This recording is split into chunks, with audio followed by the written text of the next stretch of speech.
O planeta está esquentando, o que está fazendo com que icebergs derretam. No entanto, algo inesperado aconteceu recentemente.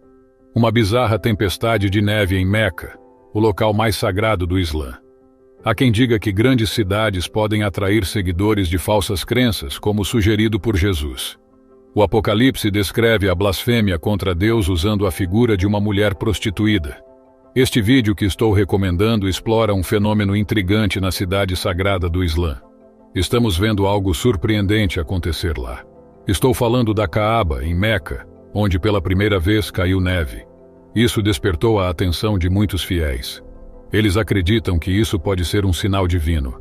A Bíblia associa a neve à purificação dos pecados. No Salmo 51:7 encontramos: "Purifica-me, e serei mais alvo que a neve." Isaías 1:18 reforça essa ideia.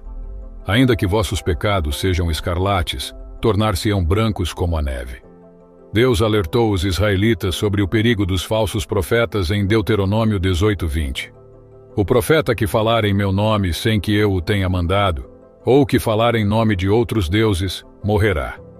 Pedro, por sua vez, também falou sobre os perigos dos falsos mestres e suas doutrinas enganosas, prevendo que eles continuariam a surgir e a disseminar falsidades. "Entre o povo existiram falsos profetas, e entre vós surgirão falsos mestres, que secretamente introduzirão heresias perniciosas, até negar o Senhor que os comprou, atraindo sobre si mesmos rápida destruição." 2 Pedro 2:1. O que está dentro da Caaba? Há uma pedra notável, a Pedra Negra, no centro desse cubo. Este é um objeto fascinante que, segundo alguns, foi deixado por Deus para a humanidade. No entanto, há crenças de que Satanás tenta imitar Cristo, e isso inclui a colocação de uma pedra fundamental. Contudo, Jesus, que sabe de todas as coisas, inclusive o que está realmente dentro da Caaba, revelou nas profecias que o Deus do Alcorão, Alá, está associado à Pedra Negra da Caaba. Essas revelações estão no livro do Apocalipse, onde ele expõe o falso profeta, identificado como Maomé. Segundo Apocalipse 13:14, este falso profeta cria uma imagem enganosa de uma besta que desorienta os habitantes da terra. As pessoas são não só enganadas, mas também instadas a adorar esta imagem em honra à besta. Essa imagem carrega um simbolismo profundo, ligado a referências a feridas de espada, que se conectam com a espada afiada da boca de Jesus Cristo. Esta espada simboliza julgamento e autoridade divina, desempenhando um papel crucial nos eventos proféticos. Ao mergulharmos mais nas revelações bíblicas, descobrimos que Jesus desvenda mistérios profundos. Em Apocalipse 17:8, ele nos fala sobre a besta que já existiu, desapareceu e está destinada a retornar, e que será destruída. Este mistério da alternância entre existência e inexistência intriga especialmente aqueles que não estão registrados no livro da vida. Segundo as Escrituras, a besta foi expulsa do céu, e agora está vinculada à Pedra Negra. Há quem ainda não entenda o verdadeiro significado da Caaba. Muitos acreditam que ela guarda algo divino e por isso continuam suas orações fervorosas. Jesus nos aconselha a nos afastarmos da grande cidade. Aviso aos fiéis: não sigam o mesmo caminho. A Arábia Saudita, embora permita a entrada de cristãos como trabalhadores estrangeiros, restringe a prática pública da fé cristã, forçando muitos a adorar secretamente em suas casas. Essa restrição pode ser frustrante para quem não pode expressar abertamente sua fé. Portanto, é melhor buscar um lugar onde você possa adorar livremente, ao lado de pessoas que compartilham de suas crenças. Em relação à Caaba, os muçulmanos acreditam que ela foi construída por Abraão, chamado de Ibrahim no Islã, e seu filho Ismael. Maomé, inicialmente rejeitado em Meca, refugiou-se em Yatrib, agora conhecida como Medina. Após seu retorno triunfante, a Caaba se tornou o centro da fé e peregrinação islâmicas. Antes do Islã, a Caaba abrigava a Pedra Negra e várias estátuas de divindades pagãs. Conta-se que na sua volta vitoriosa a Meca, Maomé eliminou os ídolos da Caaba, restaurando o santuário ao monoteísmo associado a Abraão. Na tradição islâmica, acredita-se que a Caaba foi abençoada por Ismael, o primeiro filho de Abraão, estabelecendo a prática da peregrinação anual e o ritual de sacrifício. No cristianismo, conforme relatado no Novo Testamento, Abraão é destacado como um homem de grande fé e obediência a Deus. Para os muçulmanos, ele é venerado como um profeta e o ancestral de Maomé, através de Ismael. Os muçulmanos enfatizam Ismael como o filho escolhido de Abraão em termos religiosos. No entanto, isso não subtrai a importância de Isaque, o outro filho de Abraão. Isaque nasceu conforme a promessa divina, enquanto Ismael não foi o escolhido por Deus na tradição judaico-cristã.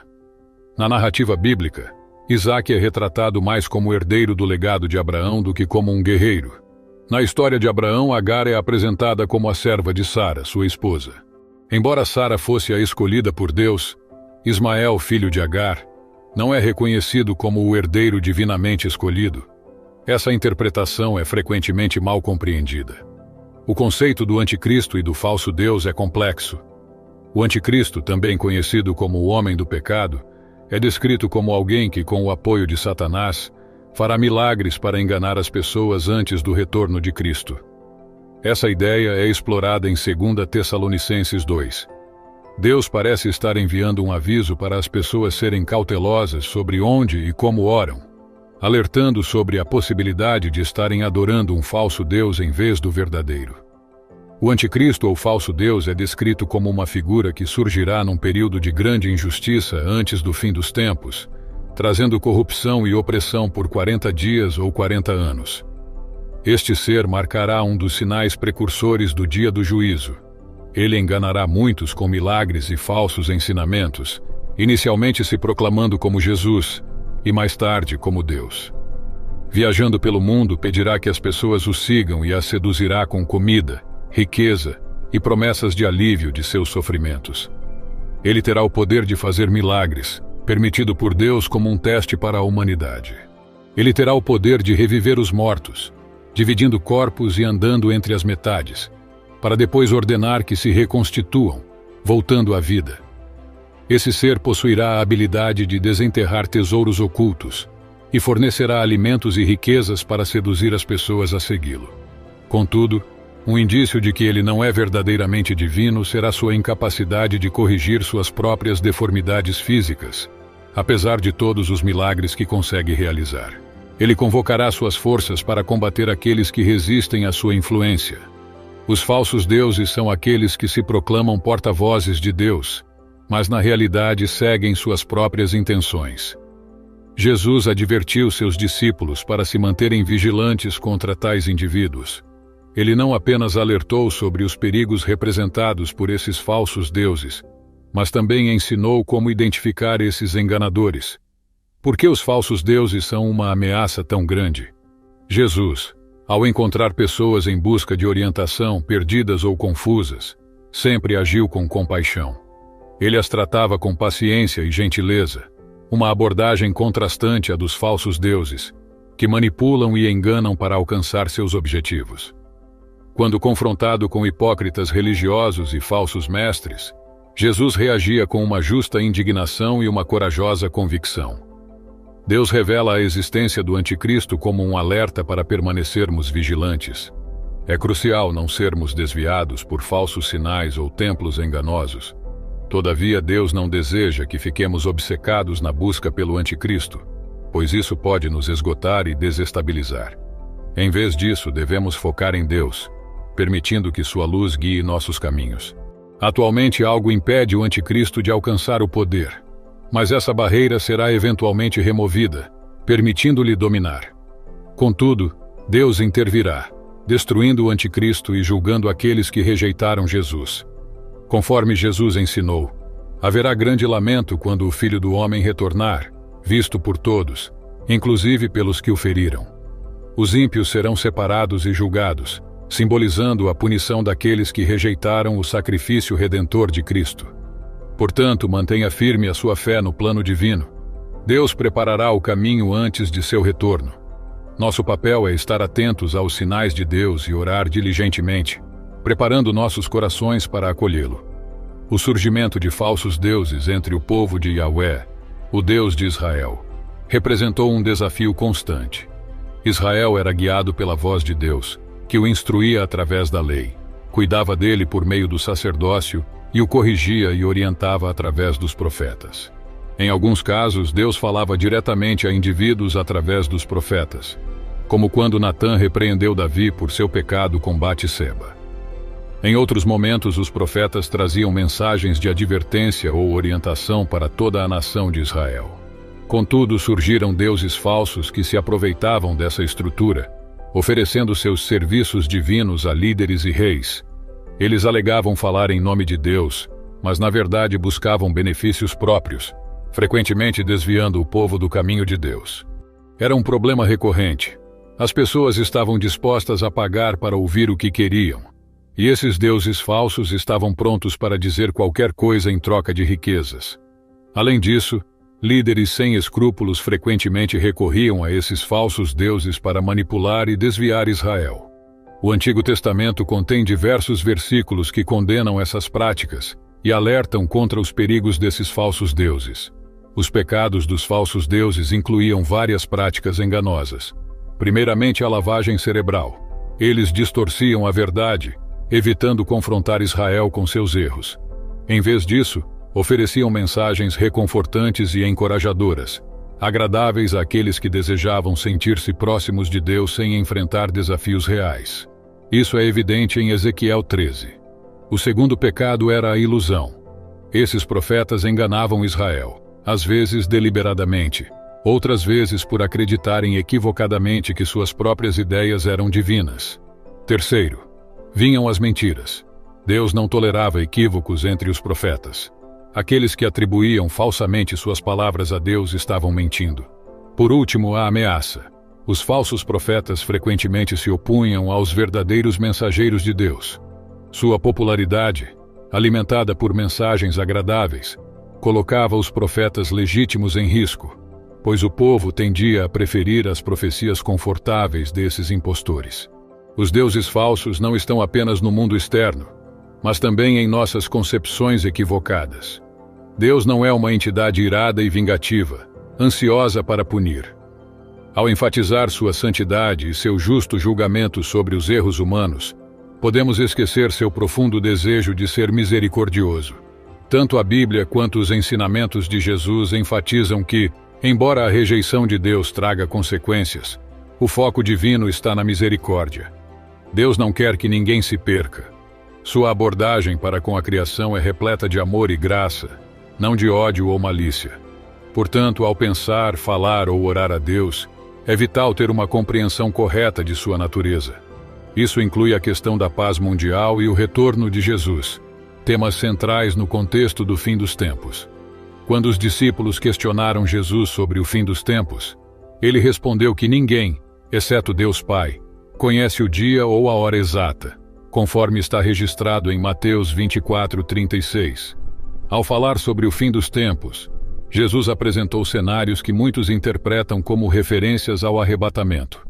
Por exemplo, em Mateus 24:40, ele menciona que, enquanto 2 homens estiverem no campo, um será levado e o outro deixado. Se considerarmos que o arrebatamento precede a segunda vinda, e que apenas Deus Pai conhece o momento exato de sua ocorrência, é razoável supor que nem mesmo Jesus conheça a data do arrebatamento ou da sua segunda vinda. Esses mistérios são conhecidos exclusivamente por Deus Pai, que os revelará a seu Filho no tempo devido. Como nos preparamos então para o retorno de Cristo? A preparação para a segunda vinda do Senhor envolve algumas práticas essenciais. A primeira é buscar uma aproximação com Deus. Dedicar tempo à oração e à comunhão com o Senhor é crucial para nos prepararmos adequadamente. A oração fortalece nosso relacionamento íntimo com o Criador e desperta o desejo de permanecer próximos a Ele. Mantendo-nos perto do Senhor, a segunda vinda não nos surpreenderá nem nos encontrará despreparados. Em segundo lugar, a leitura das Escrituras é fundamental. Cada interação com a Palavra de Deus nos aproxima dele, graças ao poder intrínseco das Escrituras. Ao ler a Bíblia, recebemos orientações sobre como viver de maneira reta e como nos preparar para a segunda vinda de Cristo. Em terceiro lugar, é essencial viver uma vida de santidade. A santidade é agradável ao Senhor e é indispensável para estarmos prontos para sua volta. Ela deve ser mais do que um objetivo. Deve ser um modo de vida cotidiano se desejamos viver e reinar com Cristo. Por fim, manter o foco no Senhor é crucial. Para estar plenamente alerta para a chegada do Salvador ressuscitado, nosso olhar deve estar constantemente voltado para Ele. O inimigo, o diabo, tentará nos distrair, deixando-nos ocupados, confusos, desencorajados e desviados do caminho certo. Se ele conseguir nos desviar, aumentam as chances de perdermos a segunda vinda de Cristo. Corremos o risco de ficar tão absortos em buscar a felicidade por nossos próprios meios que nos esquecemos de depender do Senhor para nossa orientação e apoio. A perda de nosso zelo e dedicação ao serviço do Senhor pode, em última instância, resultar na nossa despreparação para o seu retorno. Um quinto aspecto crucial é amar e perdoar uns aos outros. Conforme ensina a Bíblia, o amor cobre uma multidão de pecados, 1 Pedro 4,8. E Deus Pai não nos perdoará se não perdoarmos os outros, Mateus 6,15. A incapacidade de amar e perdoar uns aos outros coloca-nos em sério desacordo com Deus, ameaçando nossa participação no reinado milenar com Cristo. O amor é o elemento que nos une e mantém coesos. Sem ele, tornamo-nos frios, argumentativos e implacáveis. Até o fim dos tempos é essencial vivermos em constante vigilância e santidade, conscientes de que o retorno do Senhor pode estar próximo. Agradeço por assistir. Continuem acompanhando para mais vídeos.